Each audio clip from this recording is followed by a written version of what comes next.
بسم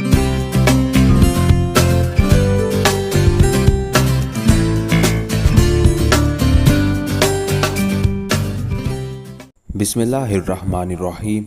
السلام علیکم دوستو، امید آپ سب خیر و عافیت سے ہوں گے۔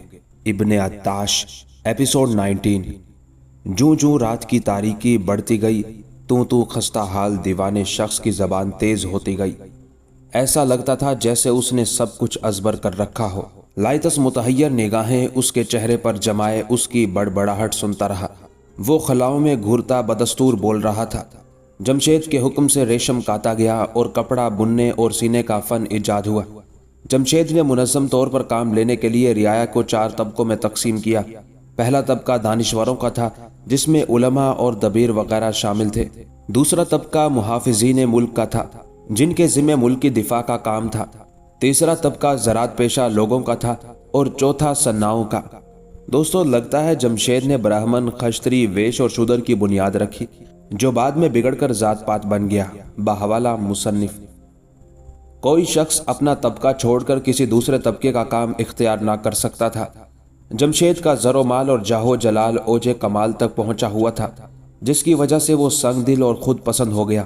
غرور اور خود ستائی کے باعث اسے اپنے جیسا کوئی اور نظر نہ آتا تھا، چنانچہ اس زوم میں اس نے خدائی کا دعویٰ کیا۔ جمشید کی حکومت کو 700 سال ہوئے تھے کہ مشرق کی طرف سے بیوراسپ نام کا بادشاہ حملہ ور ہوا۔ لوگوں نے جمشید کا ساتھ نہ دیا، اس لیے اسے شکست ہوئی اور جمشید دشمن کے ہاتھوں اسیر ہو گیا۔ بیوراسپ نے اسے آرے سے چروا کر 2 ٹکڑے کر دیے اور اس کے وسیع ملک پر مسلط ہو گیا۔ بیوراسپ اندر ماسپ کا بیٹا اور سیامک بن کیومرس کی اولاد میں سے تھا۔ بیوراسپ اسے اس لیے کہتے تھے کہ اس کے پاس 10,000 گھوڑے تھے۔ اس کا باپ یمن کا بادشاہ تھا۔ عرب اسے زحاک کہتے تھے، یعنی اژدہا۔ وہ عرب سے آیا تھا۔ شیطان نے اسے بہکایا کہ اگر تم اپنے باپ کو قتل کر دو تو میں تم سے وعدہ کرتا ہوں کہ تم جمشید پر فتح پا سکو گے اور ہفت اقلیم کے بادشاہ بن جاؤ گے۔ زحاک شیطان کے بہکانے میں آ گیا اور باپ کے خون سے اپنے ہاتھ رنگین کیے اور جمشید کے ملک پر لشکر کشی کرنے کی تیاری کرنے لگا۔ ایک دن پھر شیطان باورچی کی صورت ظاہر ہوا اور زحاک سے کہا، میں کھانا پکانے میں بہت ماہر ہوں، مجھے اپنے پاس رکھ لو، میرے کھانوں سے تم بہت خوش ہوگے۔ زحاک نے کھانا پکوا کر امتحان لیا اور اسے ملازم رکھ لیا۔ باورچی نے اس خوش اسلوبی سے اپنے فرائض انجام دیے کہ ایک دن زحاک نے خوش ہو کر کہا، بولو تمہاری خدمات کا کیا صلہ دیا جائے؟ ابلیس نے کہا، میں یہی صلہ کافی سمجھتا ہوں کہ مجھے آپ کے دونوں کندھوں پر بوسہ دینے کی سعادت بخش دی جائے، تاکہ میں ہمیشہ فخر کر سکوں کہ بادشاہ سلامت کے کندھوں پر میں نے بوسہ دیا تھا۔ زحاک نے اس کی آرزو پوری کر دی۔ ابلیس نے کندھوں کو چوما اور اپنا جادو پھونک دیا، جس سے اس کے دونوں کندھوں پر 2 مارسیا یعنی کالے سانپ ابھر آئے۔ بہر چند ان سانپوں کو کاٹا جاتا وہ پھر ابھر آتے۔ ان کی وجہ سے وہ سخت تکلیف میں مبتلا تھا۔ وہ جادو کا عمل بھی جانتا تھا، جادو کے زور سے ہی اس نے دنیا پر حکومت کی۔ وہ اپنے کندھے کے سانپوں کو اپنی قبا سے ڈھانپ کر رکھتا تھا۔